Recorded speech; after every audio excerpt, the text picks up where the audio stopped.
एक बार ठाकुर जी श्यामा सखी बन करके गए।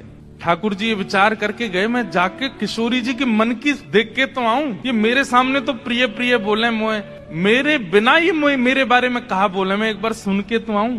नीचे लहंगा पहनो है, ऊपर चुनरी पहनी, बिल्कुल यहाँ तक पूरी चुनरी लगा ली है, हाथन में बढ़िया चूड़ी पहनी है, कानन में कुंडल पहने हैं, क्षुद्र घंटे का यशोदा मैया ने पहनाई, वहां में छोटी छोटी घंटी लग रही है, वह कौंधनी बना करके कमर में पहनी है, पामन में पाजेब पहनी। ठाकुर जी गए श्यामा सखी बन करके किशोरी जी के पास, बरसाने में प्रवेश कियो।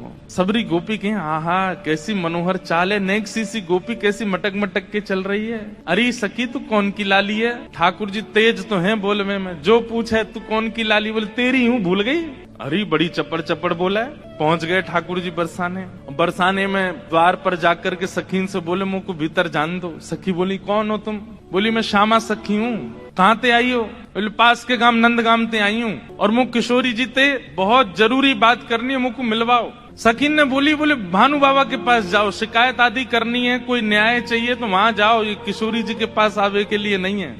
और नहीं हम तो किशोरी जी से ही बात करेंगी, ऐसी बात है कि मैं वृषभानु जी से ना कह सकूं। सकीन ने जाकर के भीतर किशोरी जी से कही, हे लाडली जो, बाहर एक गोपी ठाड़ी है और यूं कह रही है कि वह को आपसे ही बात करनी है और आपसे बात करके कछु न्याय करानो है। किशोरी जी बोली अच्छा बुलाओ भीतर। द्वार खुले, ठाकुर जी बढ़िया चुनरी पहन करके, ये गजगामनी सी चाल, एक तो चाल ही ठाकुर जी की टेढ़ी मेढ़ी, ऊपर से सखी बन करके और ज्यादा बनावटी चल रहे हैं, तो इतने प्यारे लग रहे हैं। किशोरी जी सिंहासन पर विराज रही हैं और श्याम सुंदर भीतर आ रहे हैं। जैसे ही द्वार से भीतर आनो भयो, किशोरी जी तो कहें अरे सखी या की चाल तो देख कितनी बढ़िया है। ललिता विशाखा बोली हाँ चाल तो बढ़िया है। अरे देखियो या की कमर कैसी सुंदर लग रही है। ललिता विशाखा बोली श्री जी आपको पहली बार कोई सखी पर मोहित रहते हुए देखो हमने, आप तो सदा प्रियतम श्री श्याम सुंदर पे ही मोहित रहे में, लेकिन आज पहली बार। अरे पतो ना या की चाल ढाल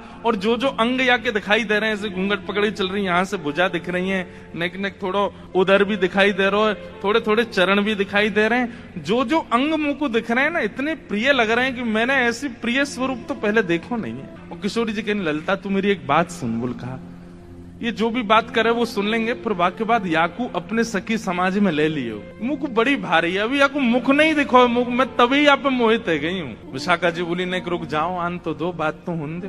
किशोरी जी आज जैसे ठाकुर जी को देख के हो जाती है वैसी हो गई है, एक सखी को देख, स्वयं पर भरोसा नहीं हो रहा है किशोरी जी को कि मैं ऐसी क्यों है रही हूँ। ठाकुर जी आके सामने खड़े है गए, उन्हें एक बनावटी सी आवाज भी बना ली ठाकुर जी ने। किशोरी जी बोली कहो सखी कहा नाम है तुम्हारो? अजी मेरो नाम तो श्यामा सखी है। स्वर सुनते ही किशोरी जी के नेत्र बंद है गए। ललिता जी को हाथ पकड़ के कहें मुकु कहा है रो है, या की चाल या के रूप रंग सब देख करके तुम या के स्वर में भी कछु आकर्षण है। ललिता जी बोली श्यामाजू ऐसे ना करो करें, अरे वो सखी है वहां पे आप मोहित का बोले ना पतो ना या मैं तुम्हें ना लग रहा आकर्षण, बोलना हमें तो ना लग रहा। किशोरी जी कह रही है अरे मैं अपने आपे तो बाहर जा रही हूँ, ये सखी कैसी है या की स्वर कितने सुंदर। ठाकुर जी खड़े खड़े बोले अरे श्यामाजू मुँह को इतनी देर है गई खड़े खड़े, आप मेरो न्याय करोगी कि नहीं करोगी? किशोरी जी बोले अरे मैं तो ऐसे बहल गई, बताओ कहा बात है? बोले मैं आपसे आज न्याय की याचना करवे आई हूँ। मैं रहूं नंदगाम में, और नंदगाम में नंद बाबा के महल की बिल्कुल समीप ही मेरो घर है। तो विशाखा जी बोली तो नंद बाबा के पास जाती न्याय लेवे, तुम बरसाने का क्यों आई हो? बोले वहां नहीं मिलेगा, यही मारे तो यहाँ आई हूँ, और बात इतनी गंभीर है कि मैं वृषभानु बाबा ते ना कह सकूं, आप तो ही कहूंगी। किशोरी जी बोली कहो। श्यामा सखी रोने लगी ठाकुर जी रोने लगे, आंसू ने पहुंचने लगे। अरे मैं कहाँ बताऊं, कैसे मोहते कहूं, मुझ को तो लज्जा आ रही है बतावे में। श्री जी बोली ऐसे मत करो, बताओ बताओ कहा बात है? बोले कल परसों में दही बेकवे के कायजे जाई रही, इतने में मार्ग में श्याम सुंदर आए गए। किशोरी जी थोड़ी सहम गई, श्याम सुंदर? बोला हाँ। अरे तुमने उनको बड़ी प्रशंसा सुनी है, उनकी बड़ी महिमा सुनी है, पर तुम उनके अंदर की ना जानो, वे बड़े छलिया हैं, बड़े कपटी हैं। किशोरी जी बोली कहा कियो श्याम सुंदर ने? मैं तो मटकी भर के जा रही बेकवे के काजे, मार्ग में मिल गयो, रोक लियो मेरो मार्ग, और मार्ग रोक के बोले मुझको कर दो। कर माने टैक्स दो, जैसे टोल गेट लगे रहते ऐसे ठाकुर जी ने जगह जगह ब्रज में नाकाबंदी लगा रखी है अपनी जबरदस्ती की।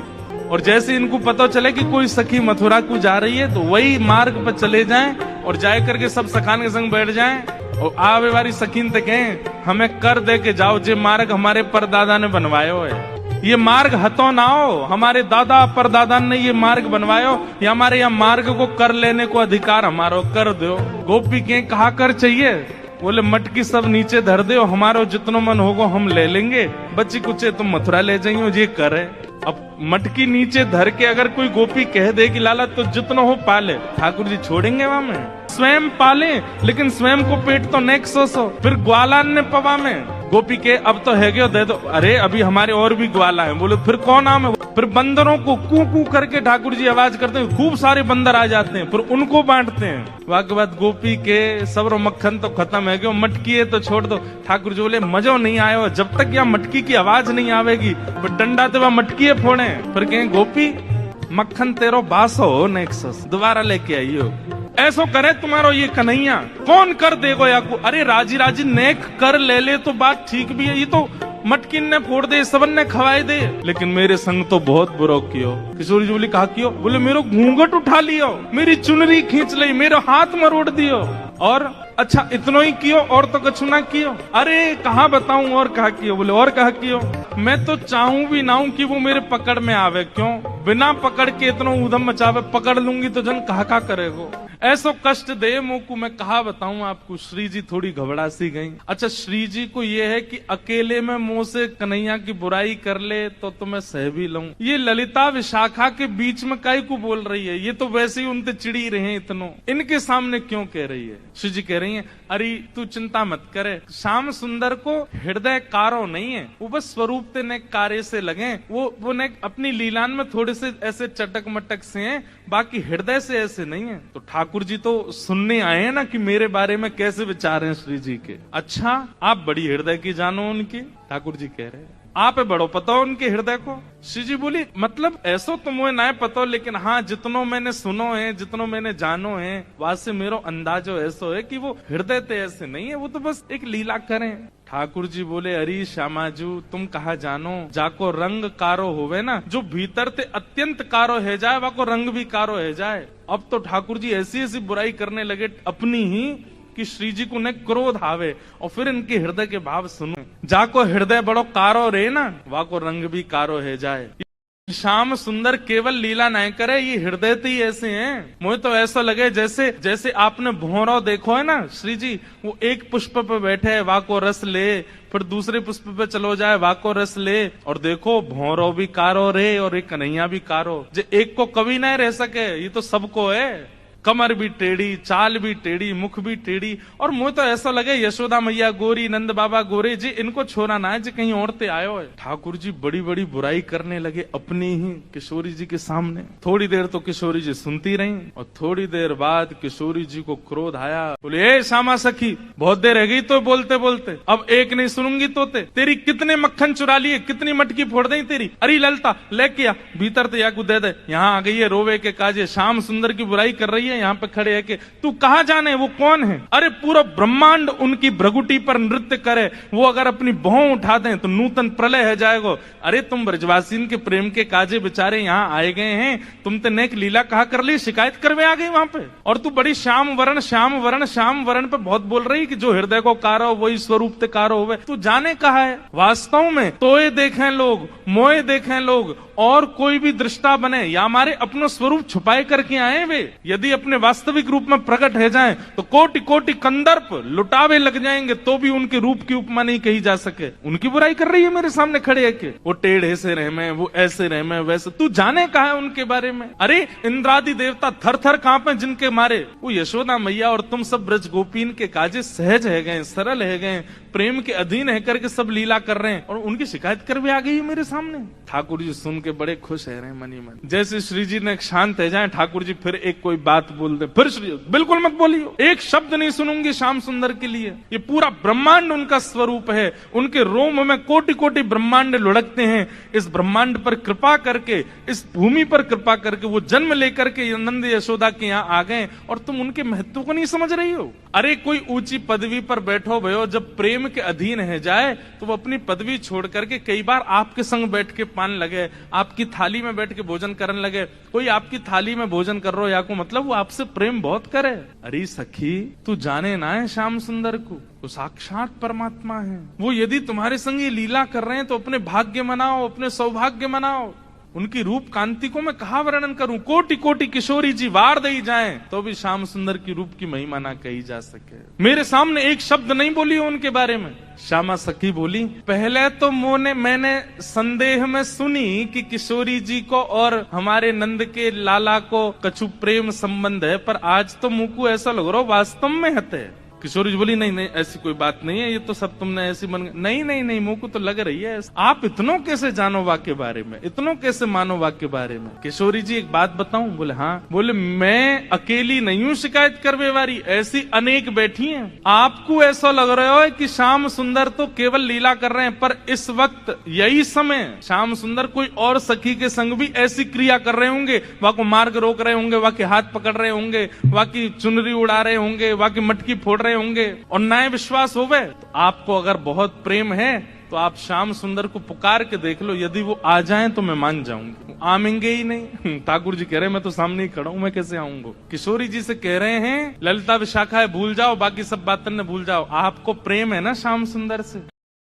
मैं आपसे शर्त लगाए के कह रही हूं, आप पुकारो, और यदि श्याम सुंदर आपके सामने आए गए तो जीवन भर आप दोनों की चाकरी करूंगी। ये श्यामा सखी को वचन है आपके लिए, बुलाए लो। किशोरी जी बोली, देख मोते मत बोले, मैं जानू, मुझको प्रबल विश्वास है कि श्याम सुंदर आ जाएंगे। मैं बस टेर लगाऊंगी और दौड़े दौड़े आवेंगे। श्यामा सखी बोली, आज है जाए ना, बुलाए के देख लो आ जाए कि नहीं। किशोरी जी तुरंत नेत्र बंद करके बैठी और जैसे ही अपने प्रियतम का स्मरण किया है, नेत्र बंद करके किशोरी जी स्मरण कर रही है श्याम सुंदर को, और जब कह रही है कि हे श्याम सुंदर मैं तो आपकी दासी हूँ। जबकि ये बात गलत है। ठाकुर जी दास मानते हैं अपने आप को किशोरी जी के चरणों का, लेकिन आज किशोरी जी ने वास्तव में तो बात यह है कि जैसे ही नेत्र बंद किए हैं किशोरी जी ने और स्मरण करना प्रारंभ किया, कहाँ है श्याम सुंदर, कहाँ है मेरे प्राणनाथ, कहाँ है मेरे जीवन धन। तो जैसे किशोरी जी ने नेत्र बंद करके स्मरण कियो तो किशोरी जी पूरे ब्रजमंडल में भ्रमण कर आई, लेकिन ठाकुर जी नहीं मिले। किशोरी जी बोली, हाँ श्याम सुंदर गए कहाँ, आज मेरे प्राणनाथ गए कहाँ। और ध्यान लगा करके देखो, श्याम सुंदर किसी गिरी कुंज में तो नहीं बैठे, कहीं यमुना तट पे तो नहीं बैठे, कहीं दूर तो नहीं चले गए, दिख क्यों नहीं रहे हैं। और तभी किशोरी जी को ढूंढते ढूंढते ढूंढते दिखाई दियो बरसानो भवन। किशोरी जी कह रही है बरसानो भवन क्यों दिख रहा है। तभी किशोरी जी को दिखाई दियो अपनो ही निकुंज, ये मेरो निकुंज काई को दिखाई दे रहा है। अरे कहीं ऐसा तो नहीं श्याम सुंदर यहीं कहीं छुप करके बैठे हैं।